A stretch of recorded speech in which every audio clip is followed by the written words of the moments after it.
പ്രിയപ്പെട്ടവരെ, ഹോപ്സ് PSCയുടെ പുതിയ ഒരു യൂട്യൂബ് ക്ലാസ്സിലേക്ക് നിങ്ങൾക്ക് ഏവർക്കും സ്വാഗതം. നമ്മൾ ഇന്ന് ചർച്ച ചെയ്യാൻ പോകുന്നത്, അതായത് കഴിഞ്ഞ ക്ലാസ്സിൽ പാർട്ട് 1-ൽ ഇന്ത്യൻ ഭരണഘടനയുടെ പുതിയ SSCRT പ്രകാരം വേറിട്ട ചോദ്യങ്ങൾ, ആ ഒരു ഭാഗത്തു നിന്നുള്ള കാര്യങ്ങളാണ് നമ്മൾ ചർച്ച ചെയ്തു പോകുന്നത്. ആ ക്ലാസ്സിൻ്റെ തുടർച്ചയായിട്ടുള്ള പാർട്ട് 2 ആണിത്. അപ്പോൾ ഇവിടെ നിന്നും പരീക്ഷകൾക്ക് ഈ അടുത്ത് ചോദിച്ചതും ഇനി ആ പാഠപുസ്തകത്തിൽ നിന്നും ചോദിക്കാൻ സാധ്യതയുള്ളതുമായിട്ടുള്ള ചോദ്യങ്ങളെ, വേറിട്ട ചോദ്യങ്ങളെ അടിസ്ഥാനപ്പെടുത്തി നമുക്ക് ക്ലാസ് കൊണ്ടുപോകാം. അപ്പോൾ ഇവിടെ നമ്മൾ ഇന്ന് ചർച്ച ചെയ്യാൻ പോകുന്നത്, അതായത് SSCRT പാഠപുസ്തകത്തിലെ, അതായത് 7ാം ക്ലാസ് പാഠപുസ്തകത്തിലെ അധ്യായം 3 ഭരണഘടന വഴിയും വഴികാട്ടിയും എന്ന് പറയുന്ന അധ്യായം. അപ്പോൾ അതിൽ നിന്നും ഈ അടുത്ത് പരീക്ഷകൾക്ക് ചോദ്യം വന്നൊരു ചോദ്യത്തെ അടിസ്ഥാനപ്പെടുത്തിയും ഇനി അതുമായി ബന്ധപ്പെട്ട് കണക്റ്റിംഗ് ഫാക്ടർ ആയിട്ടുള്ള ചോദിക്കാൻ സാധ്യതയുള്ള ചോദ്യങ്ങളെ അടിസ്ഥാനപ്പെടുത്തിയും നമുക്ക് നോക്കാം. ചോദ്യം ഇങ്ങനെയാണ്: കോക്ക് ബോറോക്ക് എന്ന ഭാഷയെ ഔദ്യോഗിക ഭാഷയായി അംഗീകരിക്കണം എന്ന് ആവശ്യപ്പെട്ടുകൊണ്ട് ഒരു സമരം നടക്കുന്നുണ്ട്. ആ സമരം നടക്കുന്നത് ഏത് സംസ്ഥാനത്താണ്? ക്വസ്റ്റ്യൻ ഇങ്ങനെ: കോക്ക് ബോറോക്ക് എന്ന് പറയുന്ന പുതിയ ഭാഷയെ ഔദ്യോഗിക ഭാഷയായി അംഗീകരിക്കണം എന്ന് പറഞ്ഞുകൊണ്ടൊരു സമരം നടക്കുന്നുണ്ട്. ആ സമരം നടക്കുന്നത് ഏത് സംസ്ഥാനത്തിൽ നിന്നാണ്? ത്രിപുരയിലാണ് ആ സമരം നടക്കുന്നത്.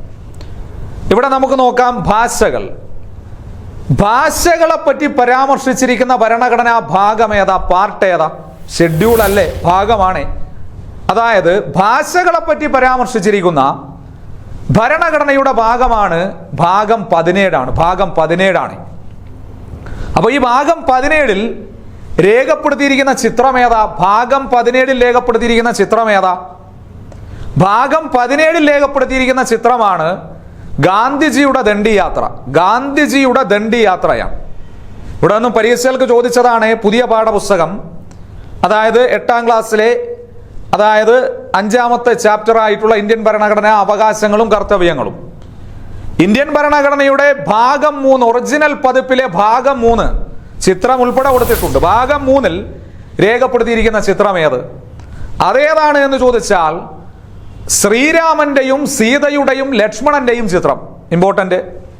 മൗലികാവകാശങ്ങളിൽ ഭാഗം 3-ൽ രേഖപ്പെടുത്തിയിരിക്കുന്ന ചിത്രം ശ്രീരാമന്റെയും സീതയുടെയും ലക്ഷ്മണന്റെയും ചിത്രം. ഭാഗം 4-ലോ? ഭാഗം 4 എന്താ? മാർഗനിർദ്ദേശക തത്വങ്ങളാണ്. ഈ മാർഗനിർദ്ദേശക തത്വങ്ങളിൽ രേഖപ്പെടുത്തിയിരിക്കുന്ന ചിത്രം ഏതാ? അത് കുരുക്ഷേത്ര യുദ്ധത്തിൽ ഭഗവാൻ ശ്രീകൃഷ്ണൻ അർജുനന് ഗീതോപദേശം നൽകുന്നു. കുരുക്ഷേത്ര യുദ്ധത്തിൽ ഭഗവാൻ ശ്രീകൃഷ്ണൻ അർജുനന് ഗീതോപദേശം നൽകുന്നു. ഭാഗം 17-ലെ ചിത്രമാണ് നമ്മൾ പറഞ്ഞത്. ഇവിടെ ഭാഷകളുമായി ബന്ധപ്പെട്ട് ഗാന്ധിജിയുടെ ദണ്ഡിയാത്ര, അതുമായി ബന്ധപ്പെട്ട് കണക്റ്റിംഗ് ആയിട്ടുള്ള ചോദിച്ച 2 ചിത്രങ്ങൾ കൂടി നമ്മൾ പറഞ്ഞു. ഇനി ഭാഷകളെ പറ്റി പരാമർശിച്ചിരിക്കുന്ന ഭരണഘടനയുടെ ആർട്ടിക്കിൾ ചോദിച്ചാൽ, അനുച്ഛേദങ്ങൾ 343 മുതൽ 351 വരെയാണ്. ആർട്ടിക്കിൾ 343 മുതൽ 351 വരെ. ഇനി നിങ്ങൾ എപ്പോഴും പഠിക്കാറുള്ള, PSC നിരന്തരം വരാനുള്ള ചോദ്യം, ഭരണഘടനയിൽ ഭാഷകളെ പറ്റി പരാമർശിച്ചിരിക്കുന്ന പട്ടിക ഏതാ? ഷെഡ്യൂൾ ഏതാ? 8ാം പട്ടിക. 8ാം പട്ടികയിൽ ഉൾപ്പെട്ടിട്ടുള്ള ഔദ്യോഗിക ഭാഷകൾ എത്ര? നിലവിൽ 8ാം പട്ടികയിൽ ഉൾപ്പെട്ടുള്ള ഔദ്യോഗിക ഭാഷകൾ എപ്പോഴും ചോദിക്കുന്ന ചോദ്യം 22 ഔദ്യോഗിക ഭാഷകളാണ്. ഇനി ഇവിടെ നിന്നും PSC ചോദിച്ചതാണ്, ഇന്ത്യൻ ഭരണഘടന നിലവിൽ വന്ന സമയത്ത് നമുക്കറിയാം 1950 ജനുവരി 26-നാണ് ഭരണഘടന നിലവിൽ വന്നത്. രാജ്യം 77ാമത് റിപ്പബ്ലിക് ദിനം പ്രധാനമായിട്ടും ആഘോഷിച്ചിരിക്കുന്നു. 77ാമത് റിപ്പബ്ലിക് ദിനം 1950 ജനുവരി 26. ഇവിടെ നിന്നും PSC സ്കൂൾ പാഠപുസ്തകത്തിൽ നിന്നും ചോദിച്ചൊരു ചോദ്യമാണ്, റിപ്പബ്ലിക് എന്ന കൃതി രചിച്ചതാരാ? റിപ്പബ്ലിക് എന്ന കൃതി രചിച്ചതാര് എന്ന് ചോദിച്ചാൽ അത് പ്ലേറ്റോയാണ് റിപ്പബ്ലിക് എന്ന കൃതി രചിച്ചത്. അത് ഇമ്പോർട്ടൻ്റ് ആണ്. ഇവിടെ നിന്നും വീണ്ടും കറണ്ട് അഫയേഴ്സ് ഒരു ചോദ്യം ചോദിച്ചാണ് റിപ്പബ്ലിക്കുമായി ബന്ധപ്പെട്ട്. ഇനി ഇന്ത്യയിൽ നിലവിൽ റിപ്പബ്ലിക് ദിന ചടങ്ങുകൾ നടക്കുന്ന ഔദ്യോഗിക സ്ഥലം ഏതാ? പേര് മാറ്റി പുതിയ പേരാണ്. എന്താണ്? അത് കർത്തവ്യപദാണ്. കർത്തവ്യപദ് നേരത്തെ രാജ്പദ ആയിരുന്നു, നിലവിൽ അതിന്റെ പേര് കർത്തവ്യപദാണ്. അപ്പൊ നമ്മൾ പറഞ്ഞത് ഇന്ത്യൻ ഭരണഘടന നിലവിൽ വന്ന സമയത്ത് ആകെ എത്ര ഔദ്യോഗിക ഭാഷകൾ ഭരണഘടനയിൽ ഉണ്ടായിരുന്നു എന്ന് ചോദിച്ചാൽ 14 ഔദ്യോഗിക ഭാഷകൾ. 14 നിലവിൽ ഇന്ത്യൻ ഭരണഘടനയിലുള്ള 8ാം പട്ടികയിൽ കൂട്ടിച്ചേർക്കപ്പെട്ടിട്ടുള്ള ഔദ്യോഗിക ഭാഷകളുടെ എണ്ണം ചോദിച്ചാൽ അത് 22 22 ഭാഷകളാണ് പ്രധാനമായിട്ടും നിലവിലുള്ളത് എന്നുള്ളതാണ്. അപ്പോ പ്രധാനമായിട്ടും 14 നിന്നും 22 ഔദ്യോഗിക ഭാഷകളിലേക്ക് വരുന്നു. 3 ഭേദഗതികൾ വഴി 8 ഭാഷകളെ കൂടി പിന്നീട് കൂട്ടിച്ചേർക്കപ്പെട്ടതാണ്. ഭേദഗതിയൊക്കെ ചോദിച്ചുള്ളതാണ്. അങ്ങനെയാണ് 22 ഭാഷകളിലേക്ക് വരുന്നത്. അതായത് ആദ്യം പ്രധാനമായിട്ടും 1967 21ാം ഭേദഗതി വഴി സിന്ധി എന്ന് പറയുന്ന ഭാഷയെ പ്രധാനമായിട്ടും ഭരണഘടനയിലേക്ക് കൂട്ടിച്ചേർത്തു. ഏത് ഭേദഗതി വഴി? 1967 21ാം ഭേദഗതി വഴി സിന്ധി. PSCയുടെ ചോദ്യം, ഇന്ത്യൻ ഭരണഘടനയിലേക്ക് കൂട്ടിച്ചേർക്കപ്പെട്ട ആദ്യ ഭാഷ ഏത്? സിന്ധിയാണ്. ഏത് ഭേദഗതി വഴി? 1967 21ാം ഭേദഗതി വഴി. ഇനി രണ്ടാമത് 1992 71ാം ഭേദഗതി വഴി കൂട്ടിച്ചേർക്കപ്പെട്ട ഭാഷ ഏത്? 1992 71ാം ഭേദഗതി വഴി കൂട്ടിച്ചേർക്കപ്പെട്ടത് 3 ഭാഷകൾ. ഏതൊക്കെയെന്ന് ചോദിച്ചാൽ കൊങ്കിണി, മണിപ്പൂരി, നേപ്പാളി. കൊങ്കിണി, മണിപ്പൂരി, നേപ്പാളിയാണ്. ഇനി 2003 92ാം ഭേദഗതി വഴി, ഇവിടെ KMN എന്ന് ഓർത്താൽ മതി, കൊങ്കിണി, മണിപ്പൂരി, നേപ്പാളി. ഇനി 2003 92ാം ഭേദഗതി വഴി 4 ഭാഷകളെ കൂടി കൂട്ടിച്ചേർത്തു. ഏതൊക്കെയാണ് എന്ന് ചോദിച്ചാൽ ബോഡോ, ദോഗ്രി, മൈഥിലി, സാന്താലി. BDMS, ബോഡോ, ദോഗ്രി, മൈഥിലി, സാന്താലി. അങ്ങനെ 3 ഭേദഗതികൾ വഴി 8 ഭാഷകൾ. തുടക്കത്തിൽ 14, നിലവിൽ 22. ഓക്കെയാണ്. ഇവിടെ നിന്നും PS ചോദിച്ചൊരു ചോദ്യമാണ്, വീണ്ടും ആവർത്തിച്ചിട്ടുണ്ട്.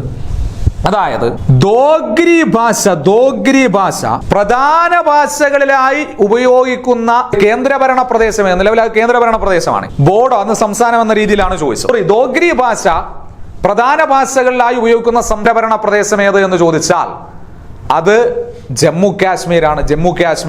ഇനി കറണ്ട് അഫയേഴ്സിൽ നിന്ന് ഇവിടെ ഒന്ന് ചോദ്യം വരാം, ശ്രദ്ധിക്കണം. സാന്താലി എന്ന് പറയുന്ന ഭാഷ പ്രധാന ഭാഷകളിൽ ഒന്നായി ഉപയോഗിക്കുന്ന സംസ്ഥാനം ഏത്? സാന്താലി. ജാർഖണ്ഡാണ്. ഇവിടെ നിന്ന് കറണ്ട് അഫയേഴ്സ് ഒരു ചോദ്യം വരാമെന്ന് പറഞ്ഞു. ചോദ്യം എങ്ങനെ നിങ്ങൾ പഠിച്ചിട്ടുണ്ടാകും ഈ അടുത്ത കറണ്ട് അഫയേഴ്സ്. ഇന്ത്യൻ ഭരണഘടനയുടെ പുതിയ പതിപ്പ് പുറത്തിറക്കിയത് ഏതു ഭാഷയിലാണ്? ഇന്ത്യൻ ഭരണഘടനയുടെ പുതിയ പതിപ്പ് പുറത്തിറക്കിയത് ഏതു ഭാഷയിലാണ് എന്ന് ചോദിച്ചാൽ അത് സാന്താലി ഭാഷയിലാണ്.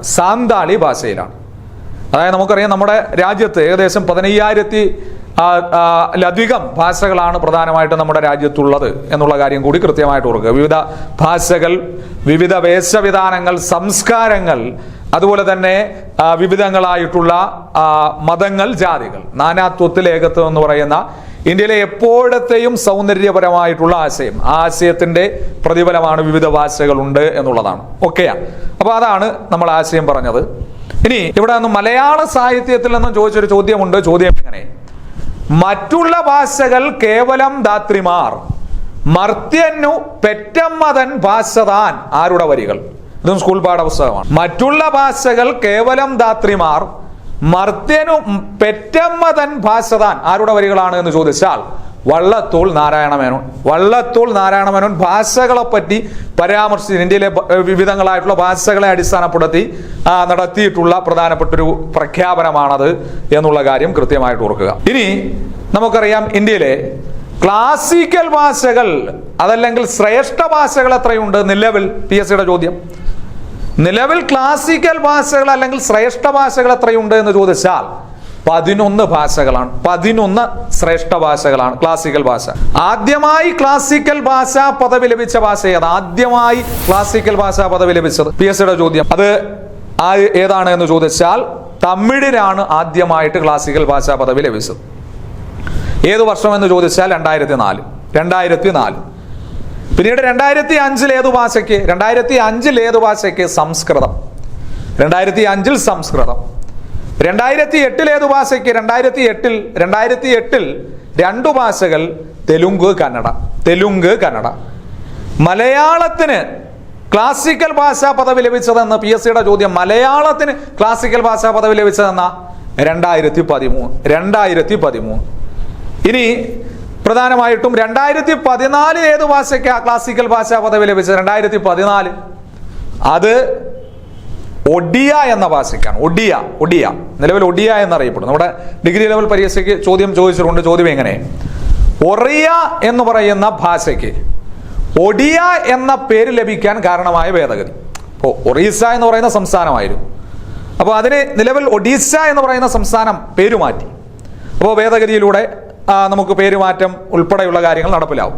അപ്പോൾ പ്രധാനമായിട്ടും ഇവിടെ ചോദ്യം വന്നത് ഒറിയ എന്ന ഭാഷയ്ക്ക് ഒഡിയ, നിലവിൽ ഒഡിയ എന്നാണ് അറിയപ്പെടുന്ന ആ ഭാഷയെ ഒഡിയ എന്ന പേര് ലഭിക്കാൻ കാരണമായ ഭേദഗതി 2011 96 ഭേദഗതി. 2011 96 ഭേദഗതി.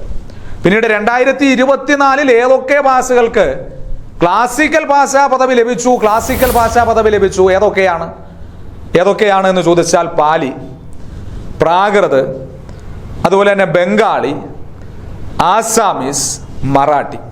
പാലി, പ്രാകൃത്, ബംഗാളി, ആസാമീസ്, മറാഠി. നിലവിൽ ഔദ്യോഗിക ക്ലാസിക്കൽ ഭാഷകൾ എത്രയാണ് എന്ന് ചോദിച്ചാൽ 11 വീണ്ടും PSC യുടെ ചോദ്യമാണ്. ഭാഷകളെക്കുറിച്ചുള്ള പഠനമേതാ? അത് ഫിലോളജിയാണ് ഭാഷകളെക്കുറിച്ചുള്ള പഠനം. പിന്നീട് ഹിന്ദി നമ്മുടെ ഔദ്യോഗിക ഭാഷയാണ് എന്ന് പരാമർശിച്ചിരിക്കുന്ന ആർട്ടിക്കിൾ ഏതാ? ഹിന്ദി ഔദ്യോഗിക ഭാഷയാണ്. PSC യുടെ ചോദ്യം ആർട്ടിക്കിൾ 343 ക്ലോസ് 1. ആർട്ടിക്കിൾ എത്ര? 343 ക്ലോസ് 1 ആണ്. 343 ക്ലോസ് 1. ഇനി ഹിന്ദിയെ നമ്മുടെ ഔദ്യോഗിക ഭാഷയായിട്ട് ഭരണഘടനാ നിർമ്മാണ സഭ അംഗീകരിച്ചത് LGS നിലവാരത്തിലുള്ള ചോദ്യം. ഹിന്ദിയെ ഭരണഘടനാ നിർമ്മാണ സഭ ഔദ്യോഗിക ഭാഷയെ അംഗീകരിച്ചത് 1949 സെപ്റ്റംബർ 14. 1949 സെപ്റ്റംബർ 14 വീണ്ടും PSC യുടെ ചോദ്യം. ദേശീയ ഹിന്ദി ദിനം ലോക ഹിന്ദി ദിനം എന്ന ജനുവരി 10. ദേശീയ ഹിന്ദി ദിനം സെപ്റ്റംബർ 14, ലോക ഹിന്ദി ദിനം എന്നാണ് എന്ന് ചോദിച്ചാൽ ജനുവരി 10. അന്താരാഷ്ട്ര മാതൃഭാഷാ ദിനം എന്ന വീണ്ടും PSC യുടെ ചോദ്യം. അന്താരാഷ്ട്ര മാതൃഭാഷാ ദിനം എന്ന ഫെബ്രുവരി 21 അന്താരാഷ്ട്ര മാതൃഭാഷാ ദിനമായി ആചരിക്കുന്നത്. വീണ്ടും PSC യുടെ ചോദ്യം. UN അംഗീകരിച്ചിട്ടുള്ള ഔദ്യോഗിക ഭാഷകൾ എത്രയുണ്ട്? UN അംഗീകരിച്ചിട്ടുള്ളത് 6 ഔദ്യോഗിക ഭാഷകൾ. വീണ്ടും ഇന്ത്യൻ കറൻസിയിൽ രേഖപ്പെടുത്തിയിട്ടുള്ള ഔദ്യോഗിക ഭാഷകൾ എത്രയുണ്ട്? ഇന്ത്യൻ കറൻസിയിൽ എത്രയുണ്ട്? അത് 17 ഭാഷകളാണ് ഇന്ത്യൻ കറൻസിയിൽ രേഖപ്പെടുത്തിയിട്ടുള്ളത്. 17 ഭാഷകളാണ് എന്നുള്ള കാര്യം കൃത്യമായിട്ട് ഓർക്കുക. അതൊക്കെയും പരീക്ഷകൾക്ക് ചോദിച്ചിട്ടുണ്ട്. ഇനി ക്യാമ്പ് ഭാഷ, രാജസദസ്സുകളിലെ ഭാഷ, പടപ്പാളയങ്ങളിലെ ഭാഷ, ഇന്ത്യയുടെ കോഹിന്നൂർ എന്നറിയപ്പെടുന്ന ഭാഷ ഏതാണ്? അത് ഉറുദു ഭാഷയാണ്. ഉറുദു ഭാഷയുടെ പിതാവാര അമീർ ഖുസ്രു ആണ്. ഇന്ത്യയുടെ തത്ത എന്നറിയപ്പെടുന്ന, ഇന്ത്യൻ പാരറ്റ് എന്നറിയപ്പെടുന്ന അമീർ ഖുസ്രു ആണ് ഉറുദു ഭാഷയുടെ പിതാവ് എന്ന് പറയുന്നത്. അത്തരത്തിലൊക്കെ പരീക്ഷകൾക്ക് ചോദ്യങ്ങൾ വന്നിട്ടുണ്ട്. അപ്പോൾ അതിനെ അടിസ്ഥാനപ്പെടുത്തിയിട്ടുള്ള കുറച്ചു ഭാഗങ്ങൾ. പിന്നീട് നമ്മുടെ ഇന്ത്യയിൽ തന്നെ ഏറ്റവും കൂടുതൽ ആളുകൾ സംസാരിക്കുന്ന ഭാഷ ഏത് എന്ന് ചോദിച്ചാൽ നിലവിൽ ഹിന്ദി ഭാഷയാണ്. രണ്ടാമതേത് എന്ന് ചോദിച്ചാൽ അത് ബംഗാളിയാണ്. മൂന്നാമതേത് എന്ന് ചോദിച്ചാൽ തെലുങ്കാണ്. ദ്രാവിഡ ഭാഷകളിൽ ഏറ്റവും കൂടുതൽ പേർ സംസാരിക്കപ്പെടുന്ന ഭാഷ അത് തെലുങ്കാണ്. ദ്രാവിഡ ഭാഷകളിൽ ഏറ്റവും പഴയ ഭാഷ തമിഴ്. ദ്രാവിഡ ഭാഷകളിൽ ഏറ്റവും പുതിയ ഭാഷ മലയാളമാണ്. മലയാളം നമ്മുടെ ഭരണഭാഷ എന്നറിയപ്പെടുന്നതും എന്തിനെന്ന് ചോദിച്ചാൽ മലയാളം. അതായത് PSCയുടെ നിങ്ങളുടെ പരീക്ഷയുടെ പാറ്റേൺ നിങ്ങൾ കണ്ടിട്ടുണ്ടാവും. പണ്ടൊക്കെ പ്രധാനമായിട്ട് ഡിഗ്രി ലെവൽ പരീക്ഷകളൊക്കെ അതായത് ഇംഗ്ലീഷിലായിരുന്നു നടത്തിയിരുന്നത്. ഇപ്പോൾ അത് മാതൃഭാഷയിൽ കൂടി ആക്കിയിട്ടുണ്ട്. അത് നമ്മുടെ ഭരണഭാഷ മലയാളമായി അംഗീകരിച്ചതിൻ്റെ അടിസ്ഥാനത്തിലാണ് അത്തരത്തിലൊരു മാറ്റം PSC ഉൾപ്പെടെയുള്ള ഭരണഘടനാ സ്ഥാപനങ്ങളും കൊണ്ടുവന്നിട്ടുള്ളത് എന്നുള്ളതാണ്. ഇനി നമ്മൾ അടുത്ത ക്ലാസ്സിൽ ഇതിൻ്റെ പാർട്ട് 3 മറ്റൊരു, അതായത് ആ സ്കൂൾ പാഠപുസ്തകം തന്നെ ചർച്ച ചെയ്ത് ഓരോ പാർട്ടിലും അതിൻ്റെ വിശദീകരണങ്ങളും പറയും. പിന്നീട് ഓരോ പാർട്ടിൻ്റെയും ഭരണഘടനയുടെ വിശദീകരണമായിട്ടുള്ള ക്ലാസ്സുകളും നിങ്ങളുടെ മുന്നിലേക്ക് എത്തുന്നതാണ്. അതുകൊണ്ട് ക്ലാസ് നിങ്ങൾ നിർബന്ധമായിട്ടും കാണുക. ബാക്കി അടുത്ത ക്ലാസ്സിൽ നമുക്ക് ചർച്ച ചെയ്യാം.